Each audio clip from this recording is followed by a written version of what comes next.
My favorite topic. Oh, I guess. My favorite topic, Redistill. There are different things that people call this. You can call it redistilling, you can call it refrying, and I've heard some other names for it. But essentially, it's all the same thing, and it's never a good idea. Um, so what is it? Well, it's taking a PDF file and writing out a PostScript file from that PDF and then distilling that PostScript file back to a PDF file. That sounds like a brilliant idea.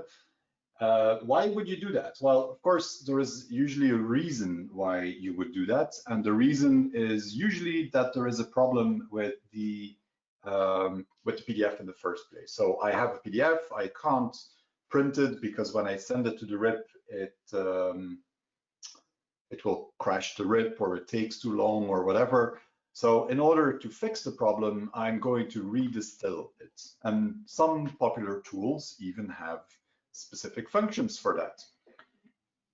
That doesn't mean it's a good idea. And again, as we said in the very beginning of this talk, it is not that you can't do this under any circumstance. I am absolutely certain that there are cases where this will fix the problem that you're having.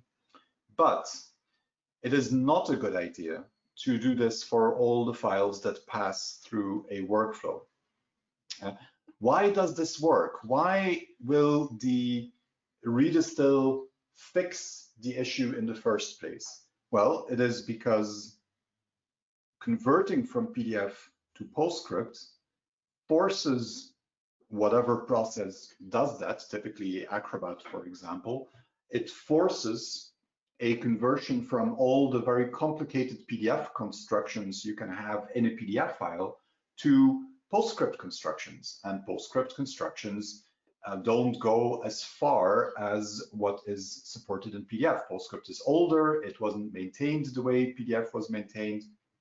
Not all the new features are supported in it. So when you do that conversion, you're converting to a simpler format. And then the hope is that by converting to a simpler format and forcing Acrobat to write out a completely different file, it is also magically going to resolve whatever the issue was that the RIP had a problem with. And sometimes that actually works. You could, I hope you also see the risk in there. What you're doing resembles a little bit this kids game where you sit in a circle and each one says something to the kid sitting next to them. And then when you go full circle, you listen to what the message is. And usually the message that you get back is not the same as the message that left in the first place.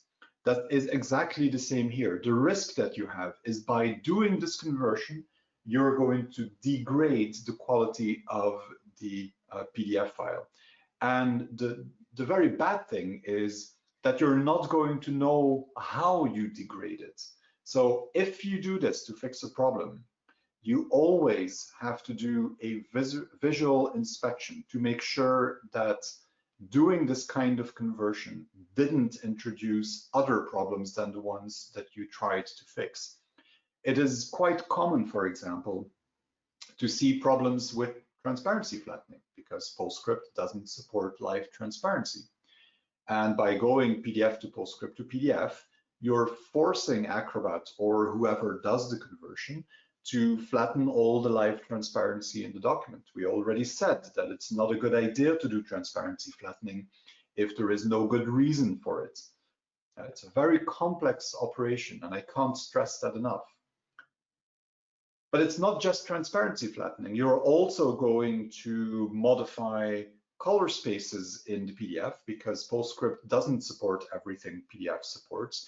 You're going to modify fonts because PostScript doesn't support everything that PDF supports in terms of fonts. So there is a whole range of pretty complex things in a PDF that you are going to rewrite in a simpler format and then back into PDF and hope that they come out the same. So you have to go through a visual check if you use this to fix a particular document.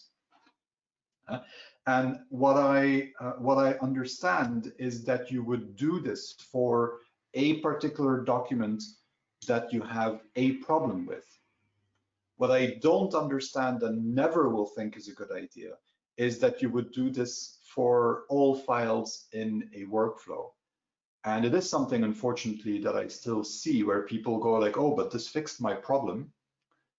And then it would probably be better that we do this in all documents because we simplify the file. Well, actually, no, you make the file much more complex and you risk introducing new issues in that. So for fixing issues, yes.